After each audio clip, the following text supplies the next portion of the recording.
Hey guys, Chris here, and I'm a Ukrainian Canadian. Today's June 30th, 2022, and let's get over the news happening in Ukraine, shall we?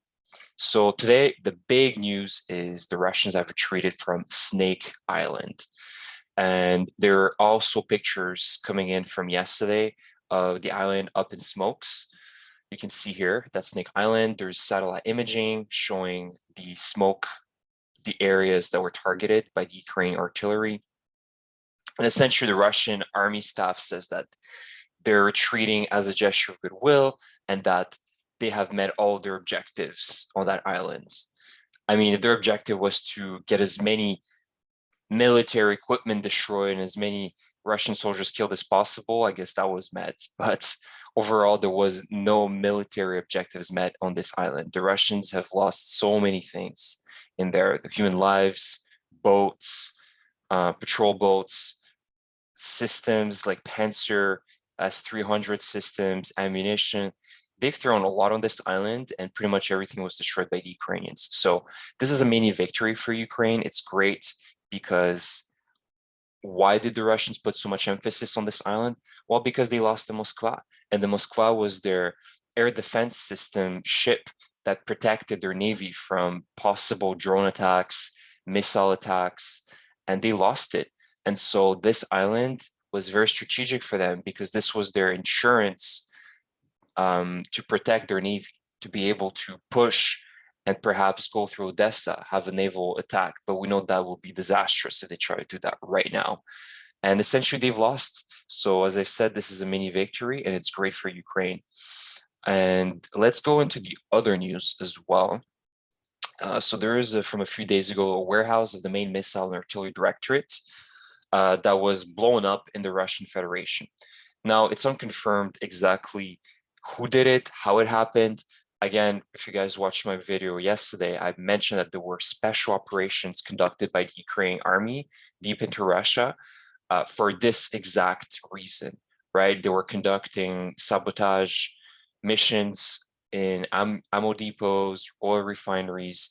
So I'm not sure if this is part of this operation, but it's also very possible that this could be poor safety standards within Russian institutions, and it's very normal. It's a regular occurrence there, actually. There's a lot of fires that are happening just because safety standards are almost non-existent. And so you have very bad events like that happening. So we'll have to see and get the confirmation exactly how it happened. But either way, that's great news because the less ammunition Russia has to work with, the less they can kill innocent civilians in Ukraine. In other news from yesterday, I did mention that Norway was planning to blockade the Arctic island for Russia. And it now comes into more detail that this is actually Svalbard. And if you guys don't know where that is, Svalbard is this island, this Arctic island, north of Norway. And I think there's a joint agreement between Russia and Norway for this massive island system. And the Russians actually are set up here in Pyramiden. So it's this little town where I guess now it's like more of a tourist town, but they used to do a lot of coal mining on this island. But now there's an agreement between Norway and like Russia that they can both use it. I'm not really sure what the deal is, but essentially they have some Russian people in here. And I think there are some mining operations around these islands as well. But essentially Norway decided they're going to be blockading food shipments to Russia. And Russia's complaining that this is unfair. It's deliberate. But again, who wants to do business with Russia right now? Who wants to have, Russia conduct business? Pretty much, this is Norway territory. So I think it's a very legitimate concern, and thus why Norway has the right to do that, in my opinion. And other news, we're going to watch a little video, and there are subtitles, bringing you another report from behind the looking glass. So this is a Russian TV channel, very popular. So this is Россия 1, their main channel, and every day they discuss politics, and they have this panel of clowns, and they're in their echo chamber talking about, NATO and West and how much they hate them. So today, Professor Avatkov explained key differences between Russia and the West. Russia is all about peace and cooperation, while the West is all about war. Let's watch what he says. And the subtitles at the bottom.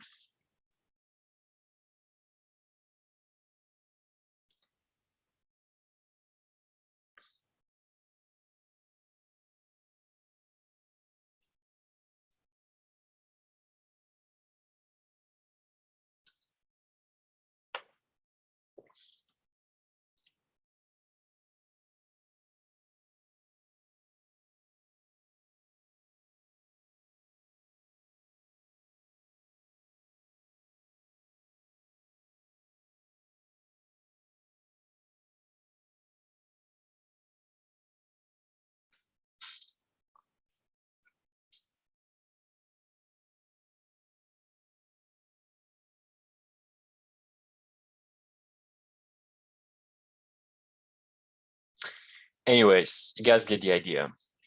I mean, it's propaganda working very effectively in Russia. I mean, if you consider, let's say, because he was comparing that they had two summits recently. There was the NATO summit that happened in Madrid a few days ago. And then there was the one that happened, I think, a week or so ago with Putin meeting with some countries that nobody really does business with. There was, if you guys saw, Iran, Azerbaijan. I think they also invited the Taliban or something. The Taliban came. I mean, it's comical. Nobody wants to really do business. The real countries that do influence this world, truly, don't want to do any business with Russia. This is not a summit for cooperation. It's just a little power trip that Putin tried to set up for himself, as in, look, I'm relevant. I can also conduct summits and do business deals.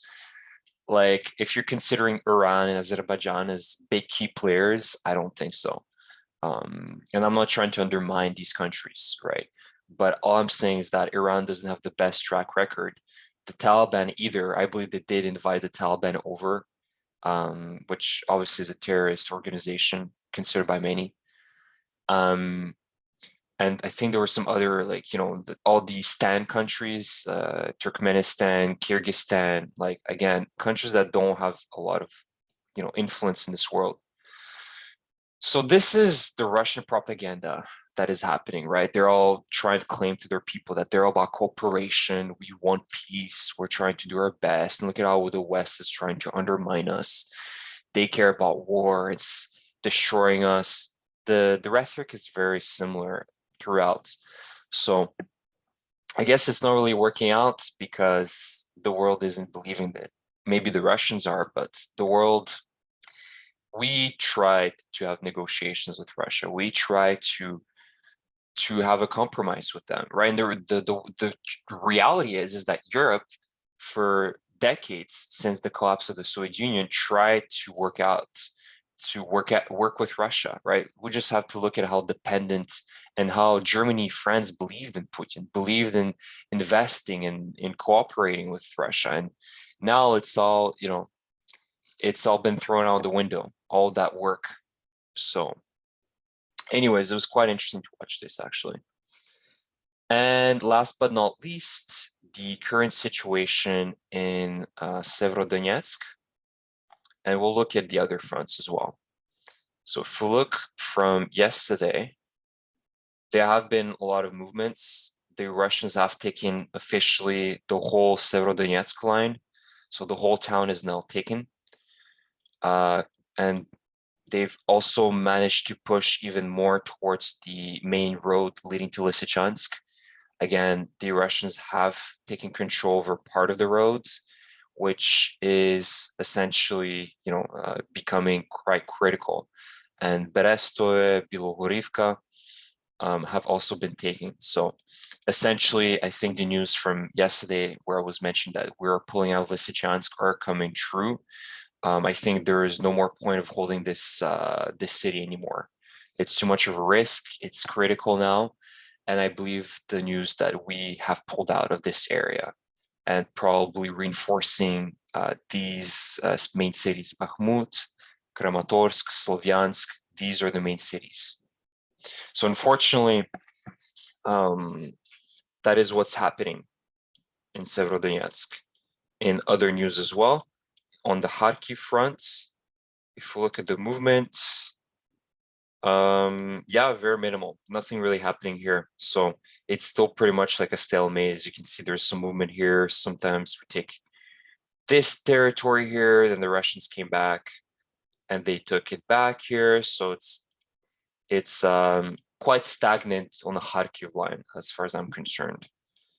I think the Russians, they only want to make sure that they still hold some sort of territory around here, just so the Ukrainians are not literally at the border. And then let's look at Zaporizhia. Kind of curious spot here. Nothing really happening here either. Stagnant on this front. And last but not least, Kherson. So Kherson, from what I understand, is quite similar in terms of movement. Not a lot of things happening the last few days on this front. So from what I see is that Russia's poured all of its resources onto this front. They really want to take Severodonetsk, Lysychansk, and they're finding some success. And so in other fronts, because we still don't have the artillery systems necessary to do a very effective counterattack, it's not, very fast and effective. So unfortunately, the only piece of news I can give you guys is the Lysychansk one, where the Russians are gaining ground. And I believe that they will probably close this pocket within the next few days. So by early July, I think this will be in Russian control, unfortunately. So that's it, guys. This is the big piece of news for June 30th. Thank you again for tuning in. Leave a comment, subscribe if you enjoy my content, leave a like, and I will see you guys in the next video. Take care. Bye.